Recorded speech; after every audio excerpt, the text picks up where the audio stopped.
Welcome to ETV prime. వైసీపీలో పేర్ని నాని గారు ఎంత స్ట్రాంగ్ వాయిస్తో మనకు తెలిసిందే. ఇటీవల అనేక సమస్యల మీద వైసీపీకి ప్రధానమైనటువంటి గొంతుకగా ఆయన అన్నిటినీ వినిపించడం, ప్రతిపక్ష వాయిస్ని వినిపించడం జరుగుతుంది.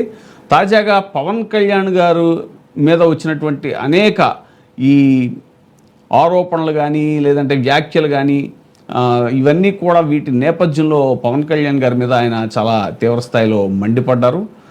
ఏంటంటే ముఖ్యంగా తెలంగాణ సమాజానికి వెళ్ళి అక్కడ ఆయన చేసినటువంటి వ్యాఖ్యలు కానీ తర్వాత ఇవన్నీ వీటి నేపథ్యంలో పేర్ని నాని గారు చాలా వాయిస్ పెంచి చాలా ఫైర్ అయ్యారు పవన్ కళ్యాణ్ గారి మీద.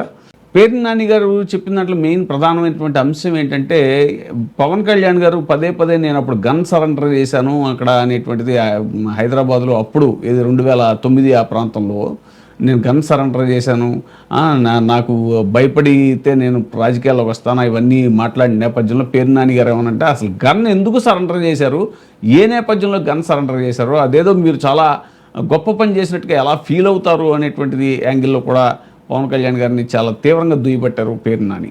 నేను రాజశేఖర రెడ్డిని ఎదిరించానయా, రోడ్డు మీద బయటికి వస్తే కాల్ చేసే రోజులై మీరు ఎవడు నోరేస్తా, నేను నా తుపాకీ తీసుకెళ్లి పోలీస్ స్టేషన్లో సరెండర్ చేశాను చెప్తాను.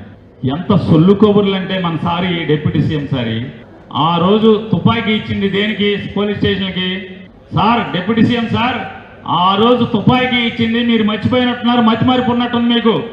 మీ అమ్మాయి మా బాబాయ్ పెద్ద రౌడీ, మా బాబాయ్ కాల్ చేస్తాడు, తుపాకీ ఉంది అని పోలీస్ స్టేషన్లో నాకు ప్రాణహాని ఉందని చెప్పని మీ అమ్మాయి పోలీస్ స్టేషన్లో కంప్లైంట్ పెడితే పోలీసులు మీకు ఫోన్ చేసి ఏమంటే మీ దగ్గర తుపాకీ ఉందంట కదా, మీ అమ్మాయిని కాల్చబాకండి, జాగ్రత్త, కాలిస్తే ముద్దాయి అవుతారు, మీరు జాగ్రత్త అని చెప్తే దానికి పోజుగా తీసుకొచ్చి పోలీస్ స్టేషన్లో తుపాకీ అప్పచెప్పి ఎవరికి వెనకటికి సామెత ఉందంట, ఇంట్లో భార్యకి ఆలిగన్నం పెట్టి ఊరిని ఉద్ధరించినట్టు పోజు కొడుతున్నా అంట.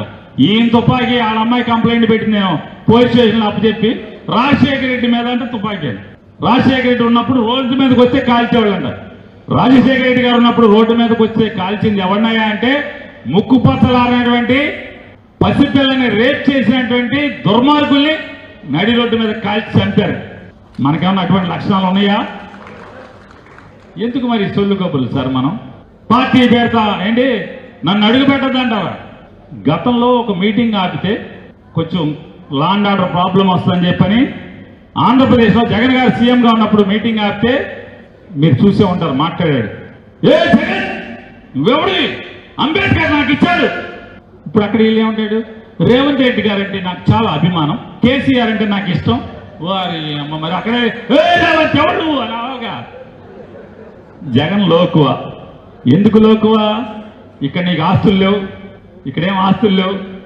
జగన్ తిడితే వైసీపీ వాళ్ళందరూ నిన్ను తిడతారు కాబట్టి వెంటనే మన కులం అంతా కూడా అమ్మో మా వాడిని తిడతారా, మాకు ముఖ్యమంత్రిగా ఉన్న అవకాశం ఉన్నాడు ఒక్కడే ఆయన తిడతారా మీరని వీళ్ళందరూ కట్టడైపోవాలి. అక్కడికి వెళ్తే ఏమవుద్ది, మొత్తం ఆస్తులన్నింటికి దెబ్బడిపోద్ది. అంతే కదా. హైదరాబాద్లో మరి రేవంత్ రెడ్డి మీటింగ్ పర్మిషన్ ఇవ్వలేదు, ఏమన్నా అనాలిగా, ఏ రేవంత్ నువ్వెవడివి, అంబేద్కర్ నాకు ఇచ్చాడు అరవాలిగా. రేవంత్ రెడ్డి అంటే నాకు చాలా అభిమానం, కేసీఆర్ అంటే నాకు ఇష్టం. మరి ఎవరికి ఎందుకు వెళ్ళావు మీటింగ్, ప్రెస్ మీట్ 45 నిమిషాల ప్రెస్ మీట్ ఎవరి కోసం? యూట్యూబర్స్ కోసం, విలేకరుల కోసం, నాగేశ్వర కోసమా? దానికి హైదరాబాద్లో ప్రెస్ మీట్ పెట్టాలా? అంటే పవన్ కళ్యాణ్ గారు ఒకటి గుర్తుపెట్టుకోవాలి సార్, డిప్యూటీ సీఎం సార్, మన భాగవతం అందరికీ అర్థమైపోయింది. ఇక మోసం పిఏ గారికి అర్థం కానీ పిఏ ఫోన్ ఎత్తట్లేదు కదా అని చెప్పి సిగ్గేస్తా ఉంటుంది, పక్క మనసు తోచేస్తా పిసిగా పిండేస్తూ ఉంటుంది. గవ్వ బండి వేసుకున్నా కారు వేసుకుని ఆ దగ్గరికి వెళ్తారు పిఏ దగ్గరికి, ఫోన్ ఎత్తలేదు, ఏంటి ఫోన్ ఎత్తేది, ఎత్తలేదు ఏంటి బిజీగా ఉన్నానే, తెలుసు కూర్చున్నామండి నీకోసమే ఫోన్లు ఎత్తటానికి, మాకు పనులు లేవేంటి ఎలవే అంటే జెండా మోసి డబ్బులు జిమ్మి మనని తన్ని మన ఇంట్లో ఊరేగింపు, మామూలు ఊరేగింపు ఏం జరుగుద్ది, ఎమ్మెల్యే గెలిస్తే నియోజకవర్గంలో మొదటి రోజు ఆ గెలిచిన రోజు ఊరేగుతారు, లేదా తెల్లారి ఊరేగుతారు అందరూ కలిసి. మొన్న మోడల్ అది కాదు, రోజు ఊరూరు ప్రతి పంచాయతీలో ఊరేగింపు, మన ఇంటికి అవాసు వేయటం, మన ఇంటికి బాంబు వేయటం, మన ఇంటి ముందు కుండీలు పట్టు కొట్టడం, మన మీద గులాం చెమ్మటం, డీజే వచ్చి మన ఇంట్లోకి పెడతాం. ఇవన్నీ మీరు అనుభవించారా, అనుభవించలేదా? ఇవన్నీ అనుభవించాం కదా. ఇప్పుడు వాళ్ళ బాధ ఏంటి, ఆ డీజే మన ఇంట్లో పెట్టినాడు, అబ్బాయి సుబ్బాయి మన ఇంట్లో వేసినాడు, వంకాయ బాంబు మన ఇంట్లో వేసినాడు. ఇవాళ చచ్చిపోతున్నారు, ఆత్మహత్య చేసుకోవాలా బతకాలా తెలియదు.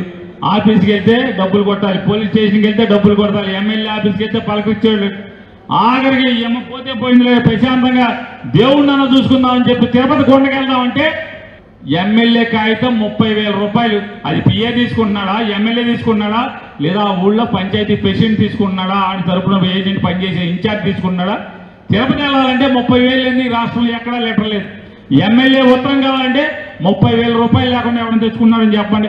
ఆడు ఎవడైనా సరే, ఇప్పుడు మనం ఉన్నాం, మన తిరుపతి వెళ్ళాలి, డబ్బులు ఉన్నాయి మన దగ్గర, మనం ఎవడోడికి ఇచ్చి డబ్బులు పంపించేస్తే మన లెటర్ మనకు వచ్చేస్తుంది.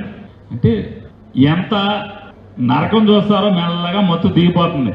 కమ్మారికి దిగిపోతుంది, కాపులకి దిగిపోతుంది.